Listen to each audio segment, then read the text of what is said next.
Hello everyone, this is Joaki back again with another mini vlog. Hindi ko nga alam kung paano ko nga ito i-edit. Dahil sa sobrang sama ng aking pakiramdam, kailangan ko talaga itong i-voice over. Anyway, bumalik nga ulit kami ng Banyamos at ito nga ang kanilang street dance. Dito na nga lang ulit kami dumaan sa bayan dahil nga doon sa may highway ay sarado. Kaya naman napakalayo talaga ng aming pinarkingan ni at naglakad na nga lang kami pabayan. Pati nga parking ay nagkaroon na rin ng bayan. Pati pala itong Pasiano Rizal ay binuksan na rin pala nila. At dito ko nga rin nakita yung sapin-sapin ng mga bilihan ng mga bedsheet. Tapos may mga pagkain din naman dito sa loob ng Pasiano Rizal. Late na nga kami nakapunta dito, kaya naman hindi na namin naabutan ng street dance. Sa sobrang gutom nga namin ni Aki, ay bumili nga muna kami ni Aki dito ng burger. Nag-antay na nga lang ako kay Aki habang niluluto pa nga yung burger. First time ko nga makapasok dito sa Pasiano Rizal, talaga namang namangha ako sa loob pala nito. Pansin nyo naman na talagang maliwanag pa nga nung pumunta nga kami dito. Pagtapos nga, kami nga ay pumasok na nga dito sa loob ng bayan. Medyo dumadami na nga ang tao kaysa nung una namin punta dito. Tapos meron na nga silang big screen dito nga sa may gilid. Siguro mga 5:30 na ng mga oras na yan, kaya naman medyo padilim na nga din. Bumili na nga rin kami dito ni Aki ng price dahil nga nabitin nga kami sa burger kanina. Pagkain lang talaga ang dinayo namin dito. Hala. After nga nun, bumili naman si Aki ng chow pan. Isa lang ang binili ni Aki dahil hindi naman ako mahilig dito. After nga nun, kami nga ay tumambay na nga dito sa may big screen para manood ng kanilang mga sayaw. Bawat barangay kasi ay may kanya-kanya talaga silang sayaw. Inikman ko na nga rin yung binili ni Aki na chow pan at talaga namang masarap pala. Kaya naman pala gustong-gusto ni Aki to. Ito na nga at nagsisimula na nga yung bawat barangay na magsasayaw. Kaya naman yung mga bawat barangay nga dyan, talaga naman sumisigaw sila. Sabi nga ng mga host dyan, talaga naman mahihirapan yung mga nagja-judge kasi pare-pare silang mga magagaling. Grabe ang tao, ang dami talaga. Halos nakipagsiksikan na nga kami dyan ni Aki. Tapos marami din naman akong nakikita na nagbablog. Siguro kung maaga nga kami nakarating dito ni Aki, ay nasa unahan nga kami. Sa mga oras na yan, talaga namang ginamit ko na yung gimbal ko dito dahil sa dami nga ng tao. Eto nga at nagutom na naman ako. Halayan naman tinaray ko nga tong cheesy corn na nagte-trending talaga to. Small pa nga lang yan pero tingnan mo naman napakadami ng laman. Tapos bumalik ulit kami ni Aki dito para manood ulit. Popcorn na lang ang kulang, parang sini na. Hala. Nung dumami nga ang tao dun sa malapit sa screen, kami nga ni Aki ay lumipat na ng pwesto. Alam niyo naman, ang babaeng ito, sensitive. Hala, mahal kaya ng pasalamin, tapos masisira lang. Hala, grabe, ang gagaling nilang magsayaw. Tapos may mga props pa sila. Ako lang talaga yung judge, lahat sila panalo na dyan. Hala, deserve nilang lahat manalo talaga. Umulan, uminit, talaga naman tuloy sila. Ayan naman, pare-parehas talaga nilang deserve na manalo. Di ko na nga pinatapos kay Aki dyan, sabi ko nga, manonood na lang kami ng live. Ayan naman, nagyakag na nga rin si Aki muwi at asama na nga talaga ng pakiramdam ko. Paglabas nga namin ng bayan, nakita ko nga dito yung mga bilihan ng mga abobo. Kaya naman sabi ko kay Aki, stop. Hala. Kaya naman nagtingin-tingin nga muna kami at baka nga may magustuhan ako dito. Dito nga ay may mga bracelet, hikaw, kwintas. Ito yung mga rose gold. Tapos yung mga kasunod nga nito ay homemade na keychain, mga flower. Grabe no, iba talaga mag-isip ang mga Pilipino. Tapos ito nga yung acrylic na mga keychain. Tama ba?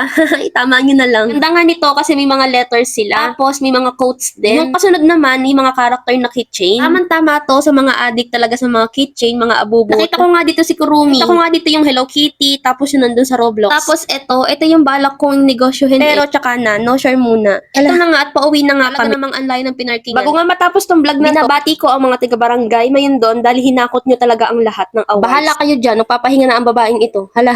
See you next vlog. Bye!